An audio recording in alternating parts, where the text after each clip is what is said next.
परिवार पर से किस पर संकट आने वाला है ऋषिवर?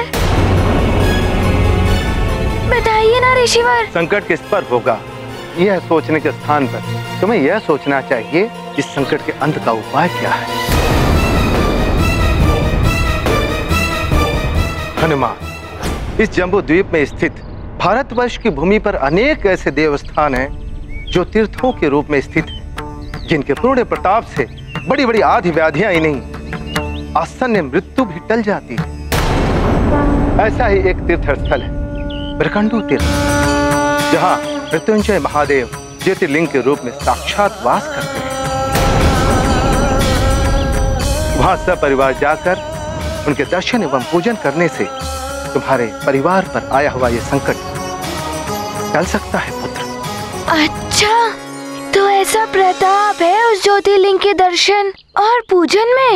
हाँ हनुमान, असाध्य रोग, आदि व्याधि, अकाल मृत्यु, हर प्रकार के संकट हर लेते हैं मृत्युंजय महादेव। अच्छा, मृत्युंजय महादेव कैलाशवासी महादेव से भिन्न है तो वही महादेव पुत्र, किंतु कैलाश धाम हर भक्त तो नहीं जा सकता ना पुत्र। इसलिए उस स्थान पर महादेव अपनी सभी शक्तियों के साथ ज्योतिर्लिंग के रूप में स्थित है। इसी प्रकार अनेक देवी देवता विभिन्न स्थानों पर किसी न किसी लीला के द्वारा अपने अपने अंश के रूप में भक्तों के कल्याण के लिए स्थित हुए। तो क्या उस स्थान पर भी भगवान शिव जी की लीला हुई थी? हाँ पुत्र, उनका ये मृत्युंजय महादेव नाम एक बालक के कारण पड़ा। एक बालक के कारण? एक बालक? ऋषिवर, आप मुझे उस बालक की कथा सुनाइए। कदाचित वो सुनने से मुझे कोई उचित मार्ग मिल जाए। अच्छा, सुनाता हूँ। आओ उस वृक्ष की ओर चलते हैं।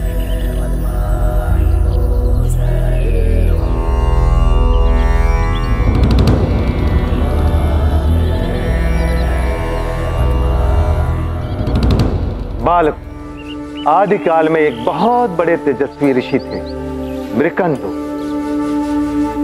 उनकी कोई संतान नहीं थी। एक समय की बात है, जब वे अपनी कुटिया के प्रांगण में ध्यान लगाए हुए बैठे थे, तो उनकी पत्नी मरुदमती पौधों को जल दे रही। जहां ऋषि पत्नी पौधों को पानी दे रही थी, वहीं कुछ बालक क्रीड़ा कर रहे थे, जिन्हें देखकर ऋषि पत्नी को अपनी संतानहीनता का दुख होने लगा। अरे यहाँ दो।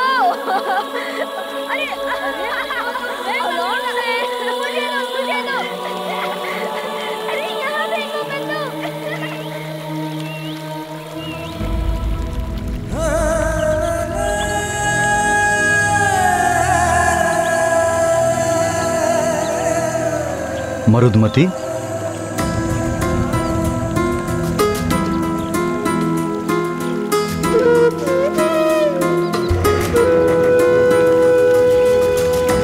मरुदमती, क्या हुआ प्रिय? ये जल तो यूं ही व्यर्थ में बह रहा है।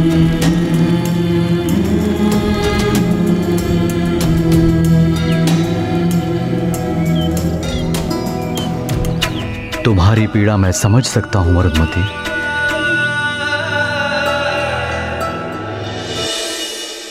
हे प्रभु, उस व्यर्थ बहते हुए जल की भांति ही मेरा जीवन भी व्यर्थ ही निकला जा रहा है। हे देवेश्वर, व्यर्थ होता है वो पौधा जिसमें पुष्प ना खिले। कोई मोल नहीं ऐसे वृक्ष का जिसमें फल न लगे। क्यों दिया आपने मुझे ऐसा व्यर्थ जीवन प्रभु? से तो अच्छा होता कि आपने मुझे ये जीवन ही नहीं दिया होता।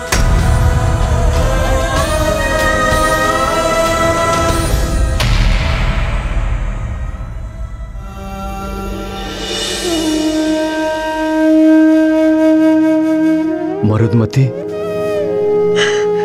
उठो प्रिय।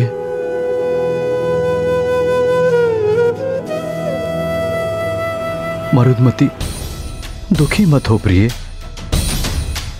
देखना, उन क्रीड़ा कर रहे बालकों की भांति एक दिन हमारा भी बालक होगा जो तुम्हारे सोने आंचल को अपनी किलकारियों से भर देगा। कैसे होगा? कब होगा स्वामी? इतने वर्ष व्यतीत हो गए यही सुनते सुनते। अब तो आयु भी पार हो चली है। प्रिय,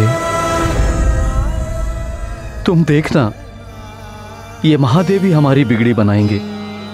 यदि ये चाहें तो मरुथल से भी जल निकाल दें, चट्टानों में भी पुष्प खिला दें। मुझे महादेव पर पूरा भरोसा है और तुमने भी तो पूर्ण श्रद्धा और भक्ति से इनकी पूजा की है। अब मैं इनकी प्रसन्नता के लिए घोर तप करूंगा।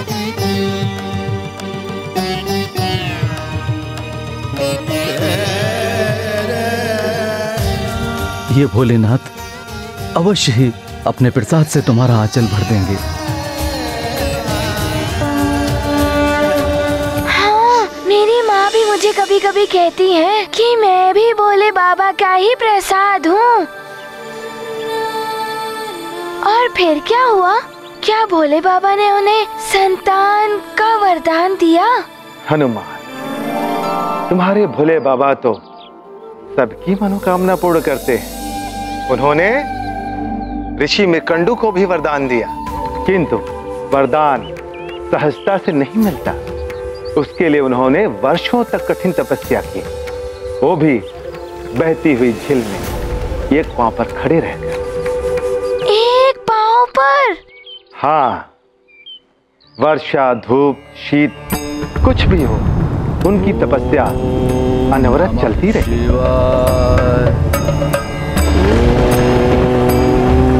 नमः शिवाय, ओम नमः शिवाय, ओम नमः शिवाय। दिन निकले, मास व्यतीत हुए, ऋतुएं परिवर्तित हुई।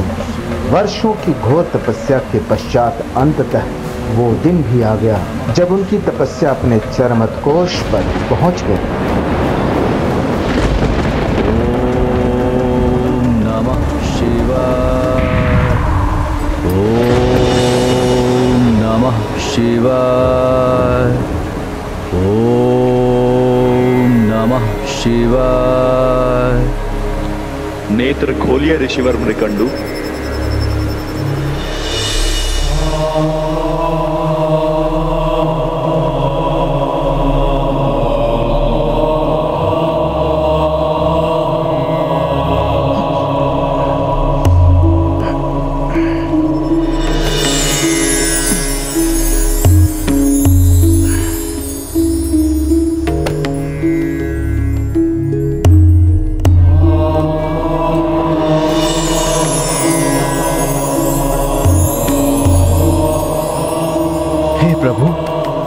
भोलेनाथ, हे शिव शंकर, आज आपने सुन ही ली इस दीन की पुकार। प्रभु, आपकी जय जयकार हो, आपकी जय जयकार हो दीनानाथ, आपकी जय जयकार हो।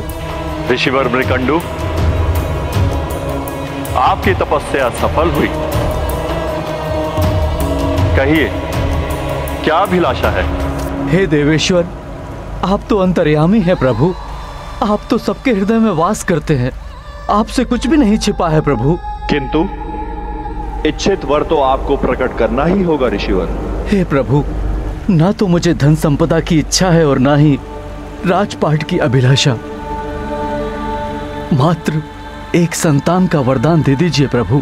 ऋषिवर मृकंडू, आप संसार का कोई भी अन्य सुख मांग लीजिए, आपको प्राप्त हो जाएगा। किंतु आपके भाग्य में संतान का सुख नहीं है।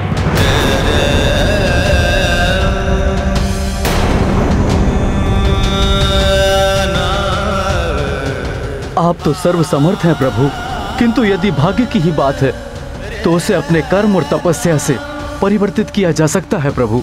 मैं और घोर तप करूंगा भगवान, मुझे तपोफल के रूप में मात्र संतान की अभिलाषा है। आपको और तपस्या करने की आवश्यकता नहीं है, आप तपोफल के अधिकारी हैं। मैं आपको पुत्र प्राप्ति का वरदान भी दूंगा।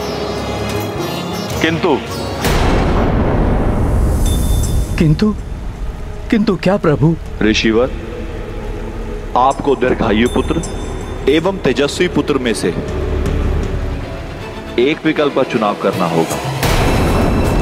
दीर्घायु पुत्र चुनेंगे तो वो कदाचित तेजहीन हो, दुर्बल हो। तेजस्वी पुत्र चुनेंगे तो उसकी आयु कम होगी। अच्छा, फिर क्या चुना ऋषिवर मृकंडू ने? दीर्घायु पुत्र या तेजस्वी पुत्र? अच्छा, तुम सब बताओ, उन्होंने क्या चुना होगा? तेजस्वी पुत्र जो विद्वान और अपने कर्मों से अपनी एवं अपने कुल की कीर्ति को बढ़ाए, जिस पर माता पिता को गर्व हो, या दीर्घायु पुत्र जो बहुत लंबे समय तक जीवित तो रहे किंतु अयोग्य हो, दुर्बल हो? मैं बताता हूँ ऋषिवर, हर माता पिता अपने पुत्र को चिरंजीवी भवः का आशीर्वाद देते हैं। इसलिए उसने मुकंडू ऋषि ने उन्हें दीर्घायु पुत्र का ही आशीर्वाद दिया होगा। आशीर्वाद देते हैं। तुम क्या सोच रहे हो हनुमान? मेरी माँ ने मुझे सदैव सीख दी है कि सत्कर्म और सद्गुणों से बड़ा और कुछ नहीं होता है। अपनी तेज और अपनी ऊर्जा से सबकी सहायता करो। मेरे पिताश्री ने भी मुझे सीख दी है कि भले ही पुष्प केवल एक दिन के लिए ही खिलता हो, किंतु वो अपनी सुगंध से सबको आनंदित कर देता है। अतः मुझे प्रतीत होता है कि स्वयं मृकंडू जी ने अवश्य तेजस्वी पुत्र की ही कामना की होगी। हनुमान, तुम्हारा कथन सत्य है। ऋषि मृकंडू ने भी गहरे विचार और मंथन के पश्चात यही विकल्प चुना था। प्रभु, तेजस्विता की आयु अनंत होती है। पुत्र यदि तेजस्वी होगा तो अल्प जीवन में ही उन्नति के चरम को स्पर्श कर लेगा। अपनी कीर्ति से जगत के लिए स्मरणीय बन जाएगा। प्रभु, दीर्घायु पुत्र यदि तेजहीन है तो उसका जीवन व्यर्थ है। प्रभु, उसके जीवन काल में ही जगत उसे विस्मृत कर देगा। हे प्रभु, मुझे तेजस्वी पुत्र की ही कामना है।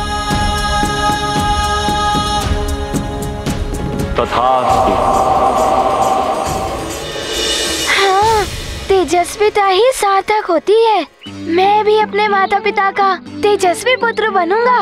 मैं भी बनूंगा, मैं भी बनूंगा, मैं भी बनूंगा। तुम सब अपने माता पिता के तेजस्वी पुत्र बनना, किंतु पहले पूरी कथा तो सुन लो मित्रों।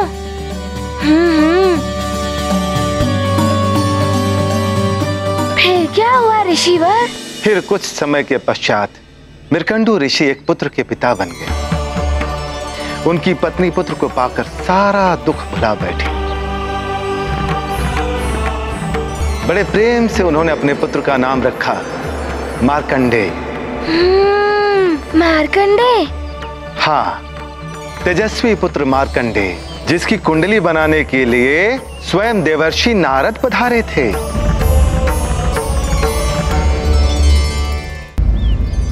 बालक मार्कंडेय, तुम बहुत भाग्यवान हो। स्वयं देवर्षि तुम्हारी कुंडली बना रहे हैं।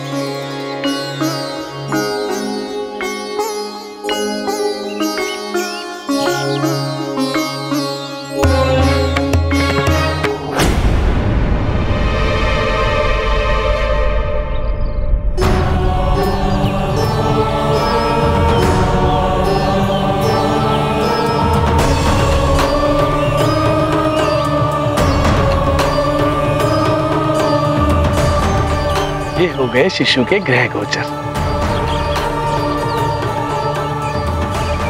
नारायण नारायण।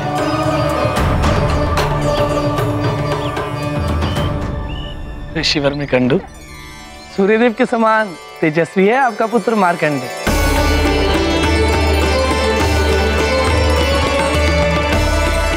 कार्तिक मुनियों की भांति ही विद्वान होगा ये। हाँ देवर्षि, इसका चौड़ा ललाट, इसकी उभरी हुई ये नासिका इसके तेजस्वी होने का प्रमाण है। ईश्वर इसे दीर्घायु प्रदान करे।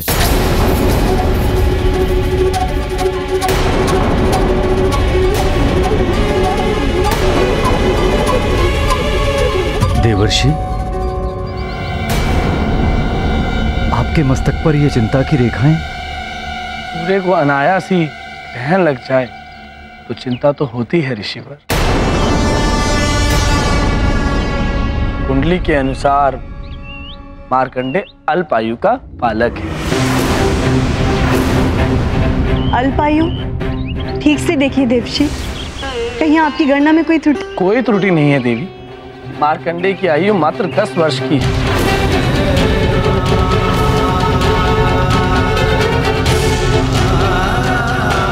नहीं, महादेव ने स्वयं मुझे मात्र का सुख प्रदान किया है। वो इतने शीघ्र मेरा आचरण सुना नहीं कर सकते। मेरे प्रभु इतने निष्ठुर नहीं हो सकते। महादेव इतने निष्ठुर नहीं है मरुदमती। हमारे भाग्य में तो संतान का सुख था ही नहीं। वो तो ईश्वर की कृपा है जो हमें ये आशीर्वाद प्रदान हुआ। किंतु क्या स्वामी? महादेव ने मुझसे कहा था, दीर्घायु अथवा तेजस्वी पुत्र में से मुझे किसी एक को चुनना होगा, और मैंने तेजस्वी पुत्र को चुना।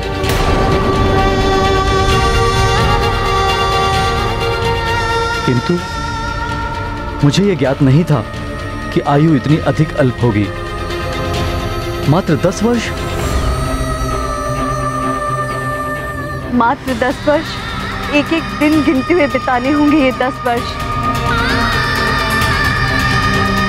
मात्र के सुख के साथ हर क्षण अपने पुत्र से बिछड़ने का आभास।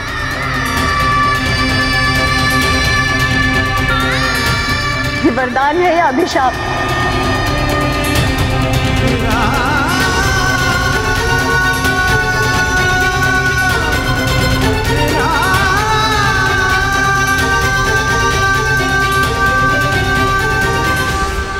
ये कैसा वरदान हुआ ऋषिवर?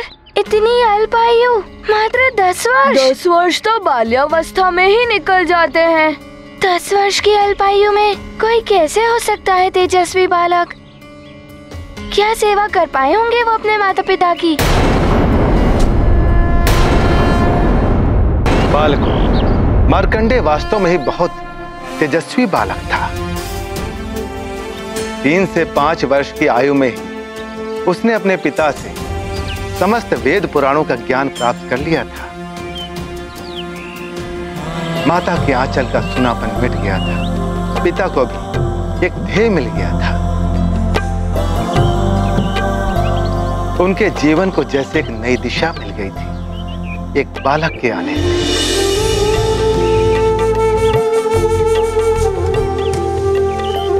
एक और मार्कंडे का ज्ञान दिन प्रतिदिन बढ़ता जा रहा था, तो वहीं दूसरी ओर उनकी माता मरुदमती की ममता भी पुत्र के लिए बढ़ती जा रही थी।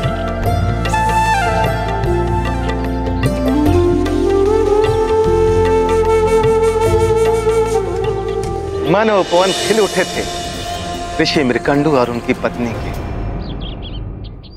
5 वर्ष का मार्कंडे अपने माता पिता की सेवा में लगा हुआ था। दौड़कर पुष्प लेकर आता पूजा के लिए, यज्ञ की वेदी सजाता, मां से पहले ही भागकर जल लेकर आता। अपनी माता पिता की सेवा में उसे बहुत आनंद आ रहा था।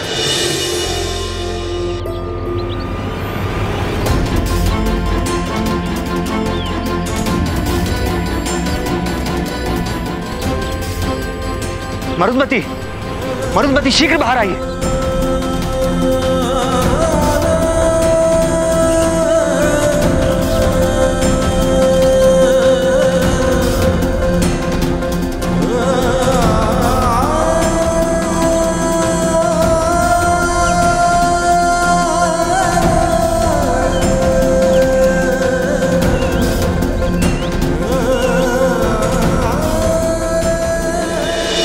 सत्य है ऋषिवर, अपने माता पिता की सेवा करने में तो मुझे भी बहुत आनंद आता है।